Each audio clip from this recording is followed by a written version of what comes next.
안녕하세요. 소다나맘의 헬시 스토리입니다.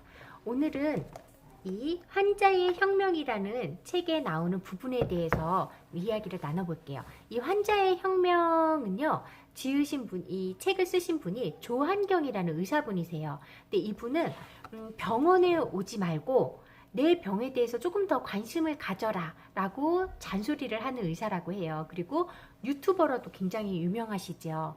이 분이 쓴 책 중에 오늘은요, 환경오염, 질병이 증가하는 분명한 이유라는 부분에 대해서 이야기를 나눠볼게요. 요즘에 원인을 알 수 없는 알러지, 그리고 뭐 아토피 이런 병들이 굉장히 많이 생기고 있는데, 이 부분에 대해서 이 분은, 조한경 이 분은 첫 번째, 유전자가 급변했고, 두 번째, 병원균이 돌연변이를 일으켰다. 세 번째, 환경이 급변했다라는 원인을 들고 있으세요. 두 번째, 병원균이 돌연변이를 일으켰다. 이 부분은 지금 저희 너무 힘든 이 코로나19 이걸로 정말 체감을 많이 하고 있지요. 그런데 사실 이러한 일은 굉장히 흔하게 발생하는 일은 아니에요. 오히려 세 번째, 환경이 급변했다. 이 부분이요, 정말 많이 변했고, 이 부분 때문에 요즘에 알 수 없는 질병들이 굉장히 많이 발생하고 있는 원인 중에 하나가 이거죠. 그래서 여기에서도 환경이 급변했다라는 거에 크게 세 가지를 지금 쓰고 계세요. 첫 번째는 미세먼지, 그리고 두 번째는 MSG, 세 번째는 플라스틱에 사용되는 프탈레이트, 환경 호르몬에 대해서 이야기를 하고 있습니다. 미세먼지 같은 경우에는요, 이 책에 이렇게 나와 있어요. 납이나 미세먼지가 문제가 되는 것은 납이나 알루미늄 같은 중금속 때문이다. 이 중금속은 뇌신경을 공격하고 뇌에 염증을 유발한다. 굉장히 무서운 이야기죠. 네, 그래서 이 미세먼지가 범벅이 된 길거리의 음식을 먹는 것도 뇌에 염증을 굉장히 많이 유발을 할 수가 있다라고 합니다. 그래서 대한민국의 자폐 증가율이 세계 1위라고 해요. 네, 그리고 두 번째, MSG. MSG는 맛을 내는 데 사용하는 식품 첨가물이에요. 이게 보통 쇠고기 맛, 다시마 맛, 버섯 맛, 굴 맛 이런 것들이 나오는데요. 어떠한 영상에서, 다큐멘터리 영상에서는 이게 뭐 천연식품과 분자 구조가 거의 비슷해서 문제가 될 게 없다라고 얘기를 하지만, 이분은요, 이 분자 구조로 보기에 분자 구조로 그칠 게 아니라 뇌신경학적으로 들여다볼 필요가 있다라고 합니다.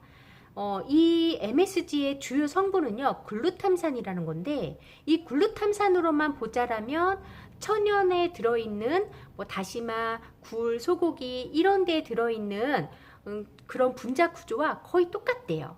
그런데 문제는 우리 뇌에 이미 이런 글루탐산이 많이 들어있는데, MSG를 다량으로 많이 섭취를 하게 되면은요, 뇌신경을 연결하는데 문제가 생긴다고 해요. 그 결과 집중력 장애, 학습 장애, 언어 발달 장애, 행동 발달 장애, 그리고 뭐 정신분열증, 강박 장애, 폭력적인 성향, 불안증, 우울증 이런 모든 것이 글루탄산이 과다할 때 나타나는 그런 증상들이라고 합니다. 그래서 이 분이 말씀하시는 거는 천연 글루탐산, 그러니까 우리가 그냥 천연 음식에서 먹을 수 있는 걸로 섭취하는 게 좋지, 이런 화학적인 음식으로 맛을 내는 거를 권하지 않는다라고 이야기를 하고 계세요.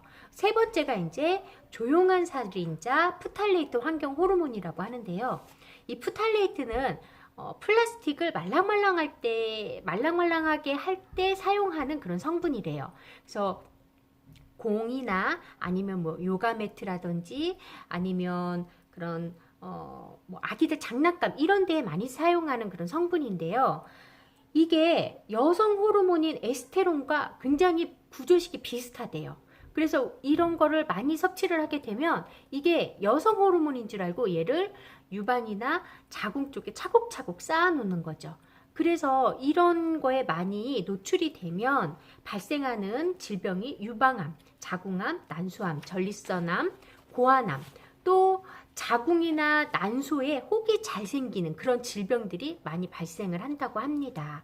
그래서 이런 프탈레이트를 배출하는 데 도움이 되는 식품으로는 브로콜리, 콜리플라워, 케일, 복초이, 그 다음에 방울 양배추, 이런 제품들이, 이런 식품들이 많이 이제 배출을 하는데 도움이 된다라고 해요. 그래서 가능하면 오래된 플라스틱 사용하시지 마시고요. 또 뜨거운 그런 음식을 플라스틱 용기에 담지 마시고 비닐이나 랩 사용을 좀 자제하시고 천연식품으로 많이 드시고 이런 거를 권하고 있습니다. 그래서 음식을 좀 천연으로 이렇게 많이 드시는 거를 권하는데, 만약에 천연으로 드시는데 좀 부족하신 부분이 있다라면 좋은 영양제로 섭취를 하셔서 또 이렇게 가족과 나의 건강을 챙기시기를 바랍니다. 네, 오늘은 여기까지 이야기를 나누고요. 다음 시간에는 제가 더 유익하고 그런 정보로 다시 찾아뵙겠습니다. 오늘도 건강한 하루 되세요. 감사합니다. 소다나 맘의 헬시 스토리였습니다.